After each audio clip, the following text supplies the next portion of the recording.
사도행전은 10장부터 해서 본문에 이르기까지 많은 분량을 할애해서 특별히 고넬료를 통한 이방인들에게 복음이 전해진 이 사건, 성령이 임한 사건을 반복적으로 설명합니다.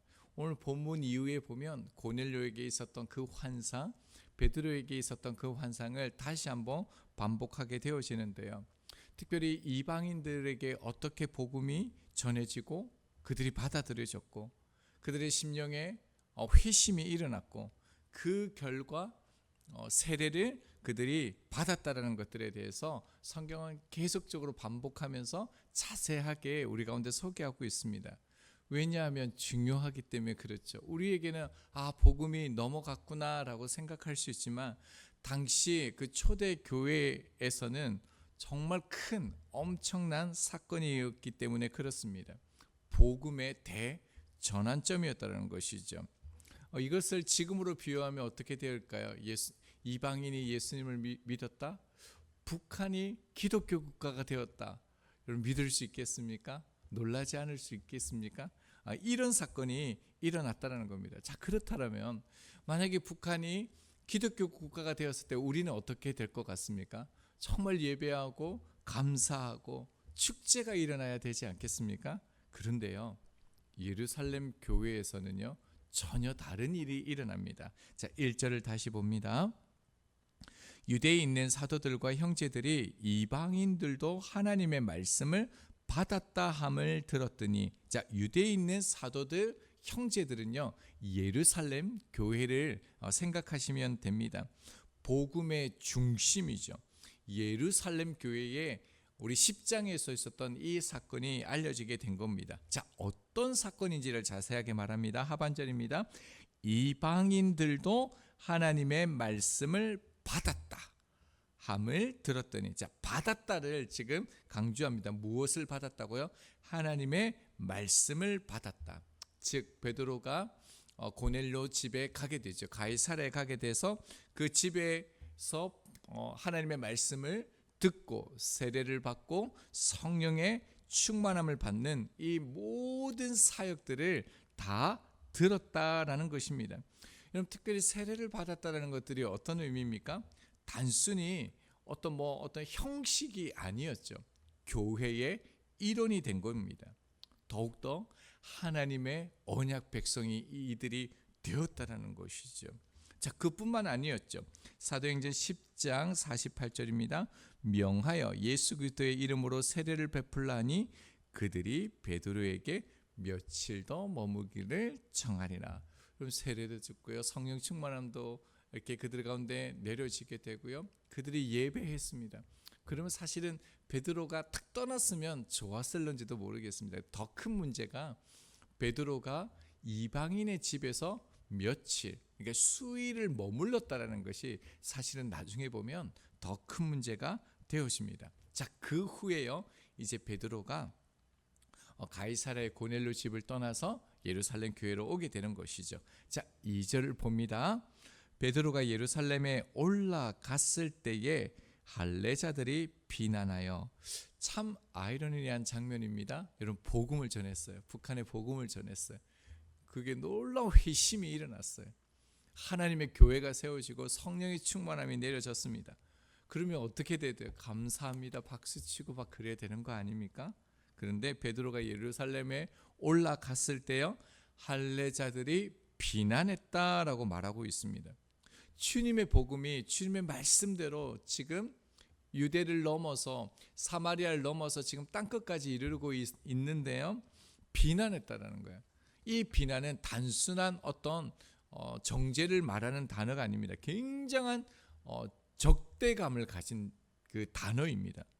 베드로의 큰 잘못을 공격하는 그 단어가 이 비난하다라는 단어입니다. 자, 그런데 이들이 누구라고요? 할례자들이 비난했다라고 얘기합니다. 여기서도 지금 할례자들을 지금 강조하고 있다는 것을 우리가 유심히 봐야 됩니다. 유대인들은 태어나자마자 8일 만에 할례를 다 행하게 되어집니다. 당시에 초대 교회 안에 있는 유대인 그리스도인들도요, 모두 다 할례 받은 유대인들이었다는 겁니다. 그럼 왜 또 여기서도 할례 받은 그 그리스도인들이라고 말할까요? 앞에서도 할례 받은 신자들이라고 그랬죠. 여기는 아예 할례자들이다라고만 이렇게 말합니다. 왜냐하면 지금 예루살렘 교회의 안에 있던 이 사람들이요, 여전히 유대인의 전통과 율법 의식을 강하게 가지고 있었다는 거예요. 자기의 어떤 방법, 전통, 문화를 가지고 하나님을 섬기는 사람이었다는 것이죠. 그래서 이들은 여전히 우리는 선택받은 민족이다, 우리만이 하나님의 그 언약 백성이다라는 그걸 가지고 있었던 사람입니다. 여전히 그러니까요, 우리만이 언약 백성이니까 하나님의 말씀은 우리의 것이고 우리에게만 그 성령의 충만함이 임한다라는 것이죠. 자, 그런데 이방인들에게 복음이 전해지고 성령의 충만함으로 인해서요, 비난했다라는 거예요. 그런데 3절로 가면 더 구체적인 얘기를 이렇게 말합니다. 3절입니다. 이르되 네가 무할례자의 집에 들어가 함께 먹었다 하니. 자, 무할례자가 또 나오죠. 두말할 것도 없이 이방인을 지칭하는 말입니다.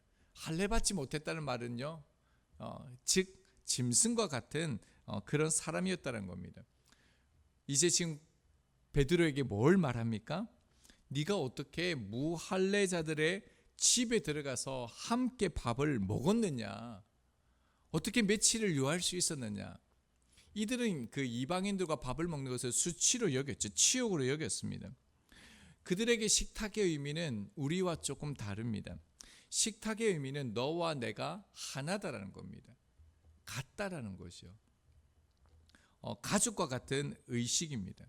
그런데 너희들이 어떻게 며칠씩 수일씩 그들과 함께 있을 수 있느냐, 이것을 비난하고 정죄했다라는 겁니다.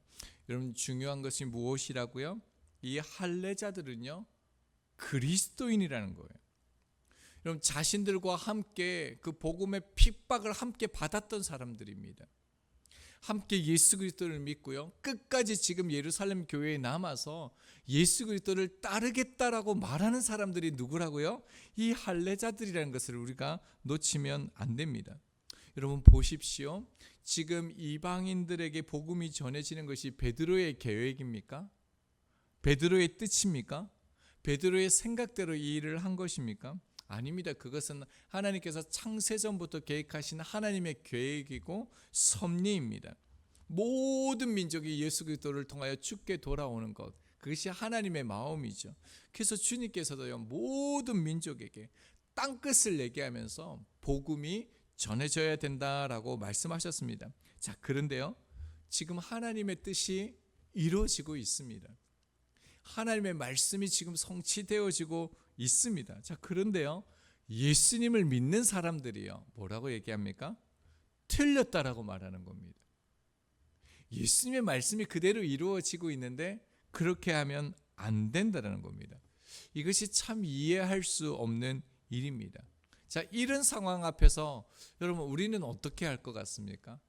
정말 하나님의 뜻을 붙잡고 하나님의 말씀이 이루어지는데 우리를 향하여 틀렸다, 잘못했다, 비난하고 정죄한다라면 여러분은 어떻게 하실 것 같습니까? 이제 오늘 말씀의 결론과 같은 건데요, 베드로의 반응을 여러분 주의하십시오. 4절입니다. 베드로가 그들에게 이 일을 차례로 설명하여. 예루살렘 교회의 할례자들은요, 강하게 비판했습니다. 베드로가 틀렸다라고 말했습니다. 자, 그런데 베드로는요, 감정적으로 대하지 않습니다. 차례로 설명했다라고 말합니다.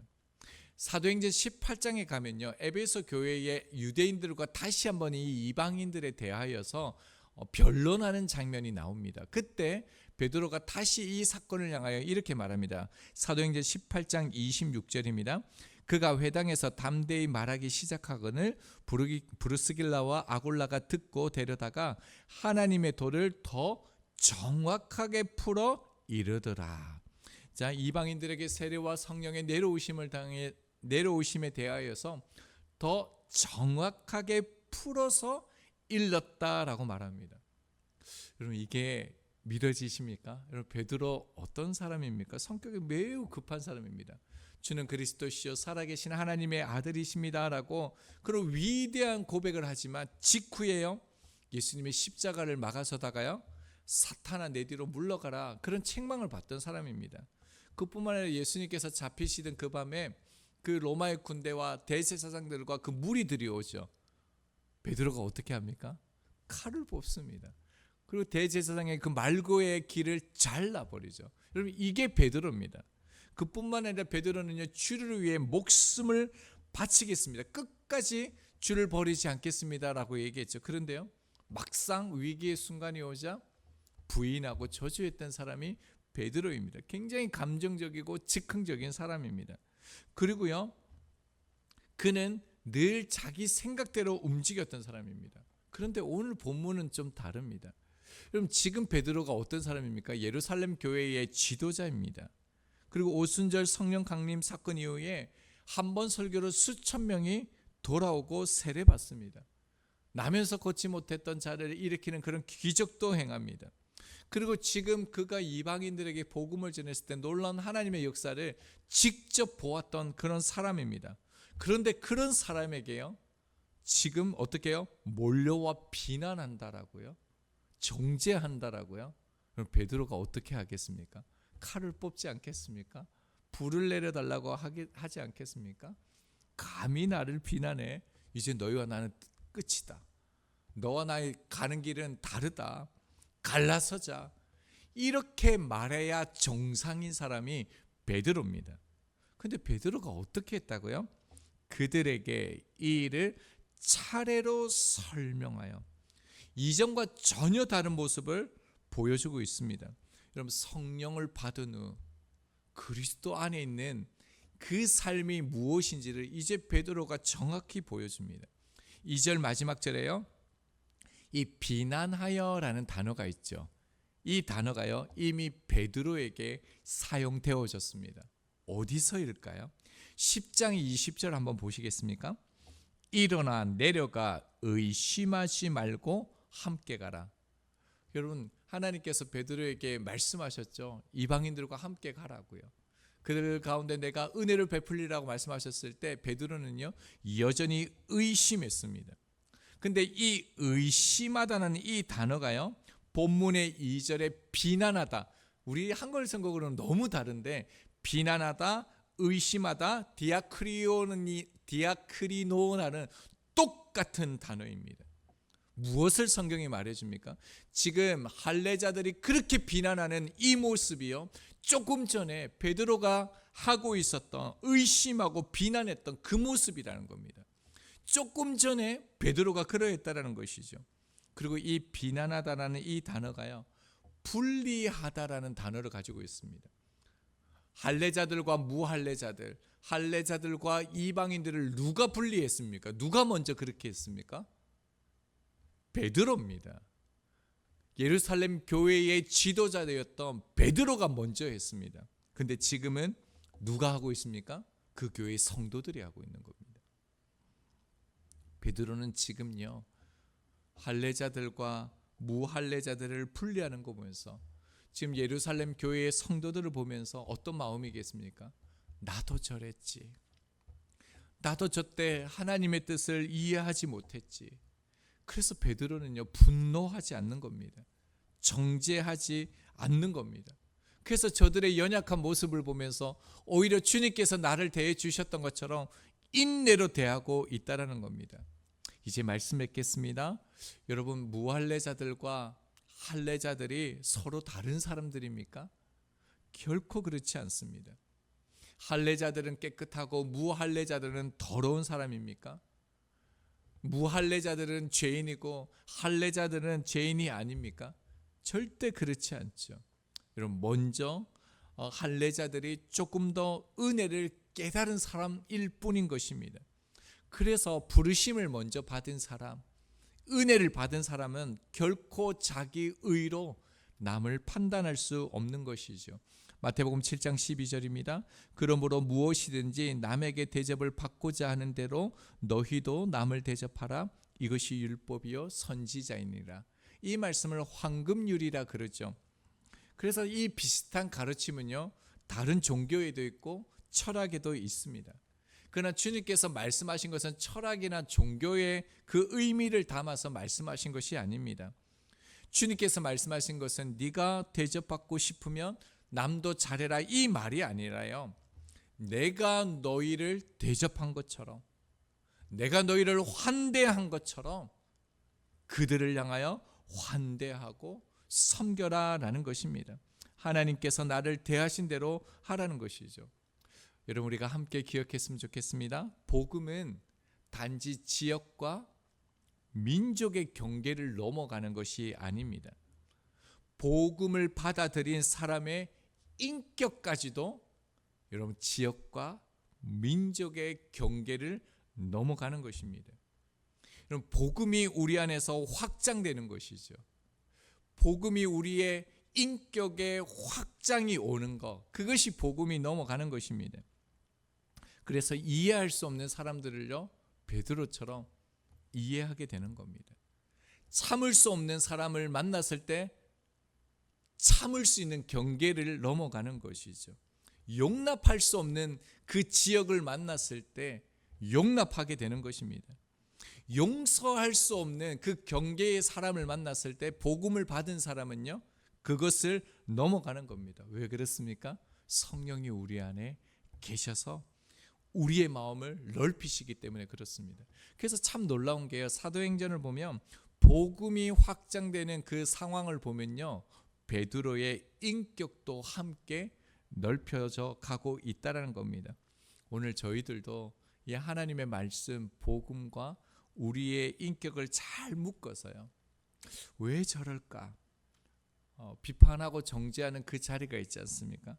그때 우리의 마음을요, 저 사람도 힘들겠구나, 아직 은혜를 깨닫지 못했구나, 하나님께서 나를 참아주셨던 것처럼, 이해해 주셨던 것처럼 나도 기다려야겠다, 이런 성령의 열매가 맺히길, 정말 하나님께서 나를 대해 주신 대로 그 누구를요 대할 수 있는 인격의 그 성품의 경계를 넘어가는 그 은혜가 우리들에게 주어지기를 소망합니다.